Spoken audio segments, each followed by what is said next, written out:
Bonjour à toutes et à tous, demeurez toujours bénis. Bienvenue sur Culture en direct, votre magazine qui est diffusé sur Facebook et TikTok. C'est la seule lucarne d'expression où la culture s'exprime, les idées s'affrontent et le public décide. Nous avons démarré ce premier numéro le 1er août, de 15h à 16h. Et nous avons abordé un terme qui passionne vraiment plusieurs générations, c'est-à-dire le rap ivoire. La nouvelle génération a-t-elle réussi à s'imposer sans le soutien des précurseurs, c'est-à-dire des pionniers, les premiers rappeurs de Côte d'Ivoire, ceux qui ont ouvert la voie au mouvement hip-hop, précisément au rap en Côte d'Ivoire.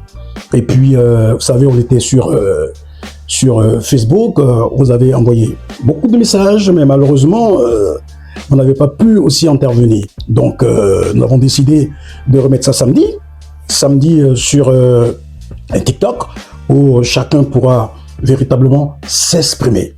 Alors, nous avons commencé par ce sous-terme. Comment est né le rap ivoire?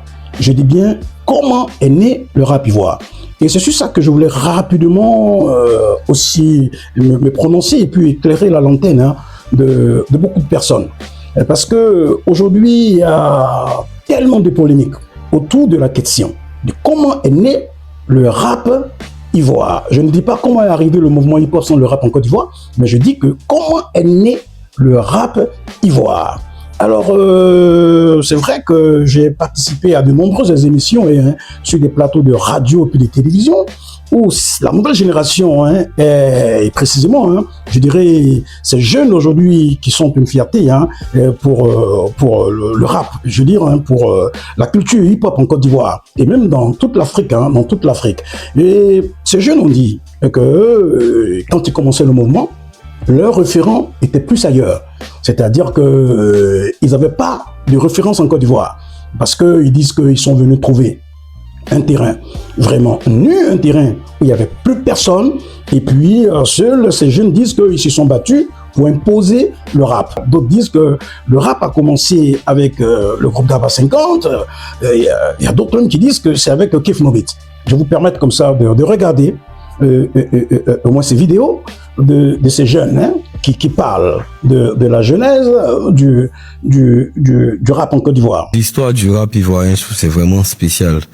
Comme les gens ont pu le voir avant, le rap ivoirien, avant qu'il y ait l'étiquette label rap ivoire, c'était plus un truc copier-coller du rap français en fait. Ok, d'accord. C'était sans identité, tu vois, on était vraiment inspiré par les sons d'ici, les phases B, tout ce qui est, on posait sur les prods de Booba, les phases B de Booba, Youss, tout ça. Mais c'était vraiment, on essayait de tout copier. On essayait de copier et le flow et la diction et tout, on essayait de tout copier. Et ça, c'est pas, pour moi, à cette période, c'est pas d'identité. C'était vraiment un exercice qu'on faisait. Et moi, j'étais au lycée quand j'ai commencé. C'était très sérieux pour nous. À l'époque, au lycée, on savait pas si on allait percer dedans, mais vraiment, c'était, comme on dit, tu grillais les cours. Sinon, on dit griller les cours. Tu t'absentais de l'école pour aller rapper, en fait. Pour aller bosser tes techniques. C'était très sérieux pour nous. Mais au début, comme je dis, c'était copier-coller du rap français. Et les choses se sont décantées quand progressivement, la vague a commencé à accepter l'identité, à accepter. Ça, c'est à peu près à partir de quand, ça? En fait, les premiers, moi, quand j'analyse bien les choses, le premier groupe de rap qui a ramené ce nouchi, qui a ramené cette identité oud, il s'appelait Gaba 50. La référence était plus ailleurs qu'ici en Côte d'Ivoire. Parce qu'en fait, peut-être que je vais aller un peu, un peu plus vite. Mais nous, on était orphelins, en fait. Exactement. On était sûrement dans une période où le rap n'était pas dans ses beaux jours. Ils n'étaient plus là, les gars sont partis en France, ils font autre chose. On a été carrément délaissés. Donc nous on vient et puis nous on fait nos pas quoi. Nous on apprend des autres qui sont à l'extérieur. Tu demandes à tous les gars de ma génération, ils vont te citer peut-être des, je sais pas, des Américains, des Français, des trucs. Nous on veut rapper comme La Fouine, on veut rapper comme, tu vois, comme Booba, tu vois, voilà, ou bien comme Section d'Assaut. Mais on veut pas rapper comme RS ou bien comme, tu vois, genre comme All Might, parce qu'on connaît pas. Comme j'ai dit, hein, j'adore le rap. Franchement, j'aime beaucoup le rap et dans mon enfance, ma daronne écoutait du rap. Mon daron écoutait du rap. Et avec, comme je dis tout le temps, c'est vraiment section d'assaut. Que tu peux nous raconter?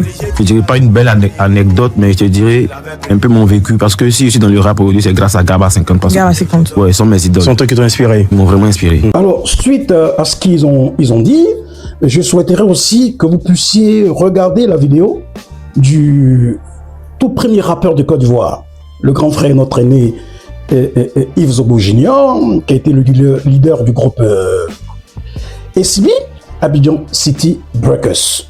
Alors, regardez la vidéo, et puis après, nous allons maintenant rentrer dans le vif du sujet. En fait, dans la genèse, hein, quand on lance le mouvement, on était considéré un peu comme, je parle d'Abidjan City Breakers, on était un peu considéré comme des gars chocos. Vous avez vu comment on était habillés et autres. Et il y a un monsieur qui, pour moi, est celui qui a fait la promotion, même pas, qui a enclenché même le rap ivoire. Il s'appelle, père son âme, Cognan François. Yeah. Parce que quand nous, Abidjan City Breakers, on est de Marcouri, Yopougon et autres, ils nous voient transcender, ils décident. À l'époque, on travaillait avec, il y avait des gangs. Hein. Nous, moi, les gars de Marcouri, on avait les Mapless, Youpless, Phare et moi. C'était vraiment gang. Donc, dans les gangs, là, il a pris 2 frangins. Les deux frangins, il en a fait des artistes. Et il sort le groupe RAS. Mais le groupe RAS, pour moi, puisqu'il y avait personne. Après, il y a eu les Roche B et autres. Ouais, ouais. Le rap ivoire naît, le rap ivoire. Hein, parce que le nôtre, je ne le considérais pas. C'était trop américain. Même le flow, la rythmique, on était très américain. Le rap ivoire naît avec RAS. Je tenais encore à préciser que vous êtes sur Culture en direct, la seule lucarne d'expression où la culture s'exprime, les idées s'affrontent et puis le public décide. Je voulais juste préciser que l'objectif n'est ni d'opposer les générations, ni de désigner des gagnants ou des perdants. L'émission vraiment vise à créer, je dirais, un espace de dialogue où chacun peut exposer, je veux dire, son point de vue, et puis bon, mais dans l'intérêt du développement du rap ivoire. Voilà l'objectif. Voilà, c'est ni d'opposer des générations. Alors, suite à toutes les vidéos que vous venez de regarder, je voudrais aussi dire ma part de vérité. Comment est né le rap ivoire? Je ne dis pas comment est arrivé le rap en Côte d'Ivoire, mais c'est plutôt comment est né le rap ivoire. Je pense qu'il est important de répondre à cette question pour véritablement comprendre l'univers du rap, même en Côte d'Ivoire, et tous ces acteurs aujourd'hui qui animent la scène du rap. Alors, il est important pour moi, en tant qu'un sachant, en tant qu'aussi un témoin privilégié, un acteur qui a vu la genèse du mouvement hip-hop, c'est-à-dire l'arrivée du rap en Côte d'Ivoire, qui a suivi toute l'évolution du rap et qui a vu plusieurs générations se succéder. C'est la raison pour laquelle, pour moi, il est important aussi de dire ma part de vérité. En 89, je dis bien en 89, il y avait déjà en 88, il y avait un mouvement, un style de danse qui avait déjà pris toute la Côte d'Ivoire. Et puis ceux qui étaient les promoteurs de cette danse étaient vraiment des leaders dans la rue. Je veux parler de, comment on appelle, Boni, d'Agro Boniface, alias Powerby, Guy Vincent Kodja, aujourd'hui l'archevêque Kodja Guy Vincent, président de toutes les églises Mekvi, et puis bien sûr, il y avait beaucoup comme ça des églises, et puis voilà comment Feu François Cognan, lui aussi qui a été le promoteur de la musique urbaine en Côte d'Ivoire, parce que la plupart des artistes qui ont eu du succès en Côte d'Ivoire ont été tous vraiment produits pour la plupart par Feu François Cognan, communément appelé le boss, celui qui était le patron de Radio Jam. Et après, il a eu son aventure avec le groupe Roya, parce que lui, tout ce qu'il faisait, c'était vraiment exclusif. Il aimait du jamais vu, pas du déjà vu. Et puis, 89, il prend ces 3 jeunes, je dirais, Mian Désiré, connu sous le nom Scorpio. Il prend, comme je disais tout à l'heure, Stéphane Dagrou, Boni, connu sous le nom de Powerby, et puis Guy Vincent Kodja, aujourd'hui l'archevêque Kodja Guy Vincent, qui est le président fondateur de toutes les églises Mekvi. Il les fait rentrer en studio. Mais dans un style de rap qui n'a vraiment rien à voir des Américains. Je dirais, le rap n'a rien à voir de l'américain, la musique n'a rien à voir du rap que nous connaissons tous, et puis il sort l'album, succès. Voilà comment RAS a du succès avec Agnagna en 89. Vous savez que nous autres, qui sont des puristes, on était vraiment étonnés de voir quand même que un style de musique comme ça, que certains disent que c'est du rap. Donc nous, on était opposés à cela. C'est la raison pour laquelle la première guerre qui a commencé dans le mouvement hip-hop, c'était la guerre des tendances. Parce que le groupe RAS, pour nous, était venu dénaturer le rap. Donc on ne pouvait pas suivre cette voie parce qu'à l'époque, nous, on disait que ce n'était pas du rap. Mais ce qui était vraiment exclusif, c'est que dans leur musique, ils ont utilisé le langage de la rue, qu'on appelle le Nushi, le langage codé. Et puis, ils ont utilisé, vous savez, la Côte d'Ivoire a plus de 60 ethnies. Donc, on voit dans leur rap, ils utilisent la langue, notre ethnie, qui est le Diola. Et puis, on voit Boni qui est en train de rapper aussi en BT. On en sommes étonnés, parce que pour nous, à cette époque, c'était que l'anglais. Le groupe Prezi, dont le leader était Angelo Doba, il ne rappait qu'en anglais. Le groupe G.I.S, dont le leader était King Charlie B, qui est à Dallas, il ne chantait et rappait qu'en anglais. Tout le monde rappait en anglais. Je te dis que l'année 90, là, c'est que le 88, tout le monde rappait en anglais. Et le seul groupe qui a réussi à se démarquer de ce style-là, des Américains, c'est bien sûr le groupe RAS. Ils sortent le tout premier album à Agnagna et ils ont du succès. Et puis après, 90, nous allons assister à une floraison de groupes et puis de rappeurs. Et puis bien sûr, à cette époque-là, tous ceux qui avaient du succès, je dis bien, les rappeurs ou bien les groupes de rap qui avaient du succès, c'est des groupes qui se sont orientés dans la voie du groupe RAS. À l'instar, bien sûr, de Rap Kenny, qui a fait Sambarako, qui a eu du succès. On a vu ici Roche B avec PDG Denama, c'était le langage codé. Voilà où ça a commencé. C'est vrai que Scorpio, qui était le lead vocal du groupe RAS, part du groupe.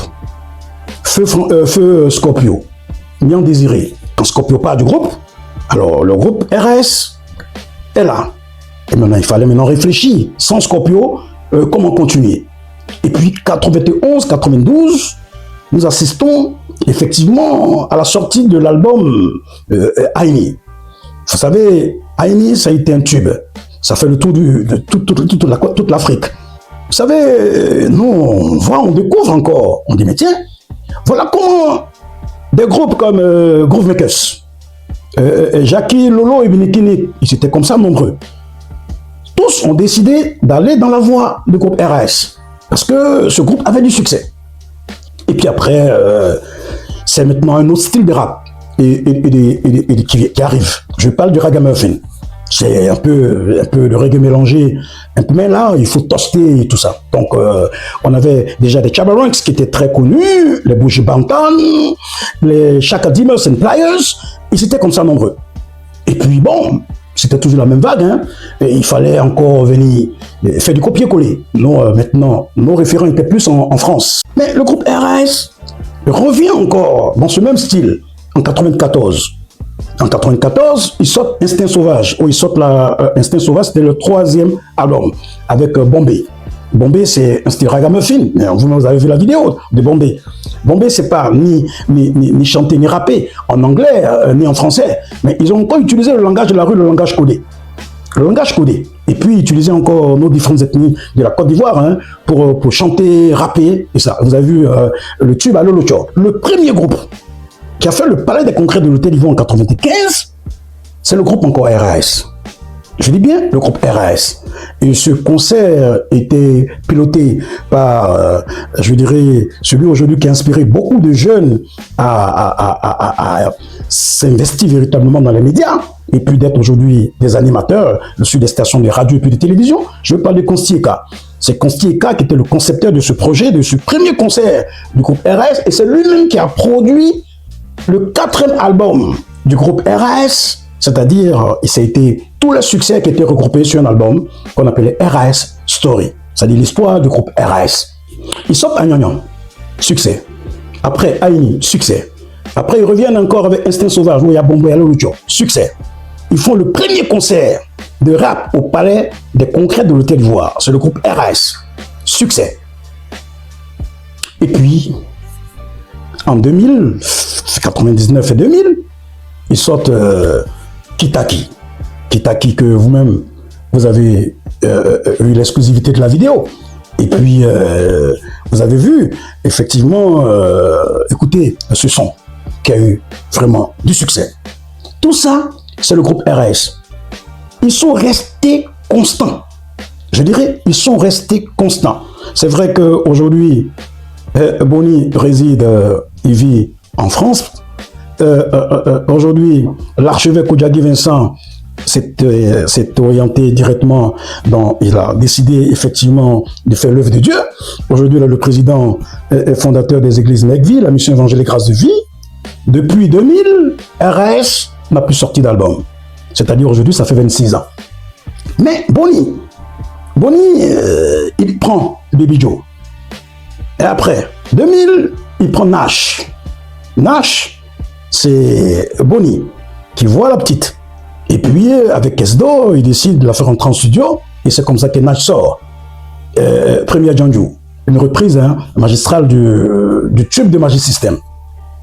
Et puis, vous voyez qu'après, 2003-2004, on voit un groupe qui sort, qui a un style de rap, inspiré encore de ce langage codé qu'est le Mushi.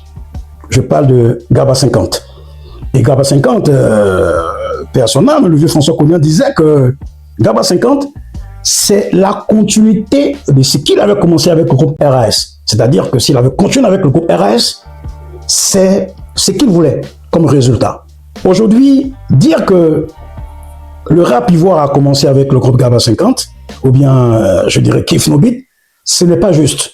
Le rap ivoire a commencé avec le groupe RAS. Groupe RAS qui a 5 albums à leur actif.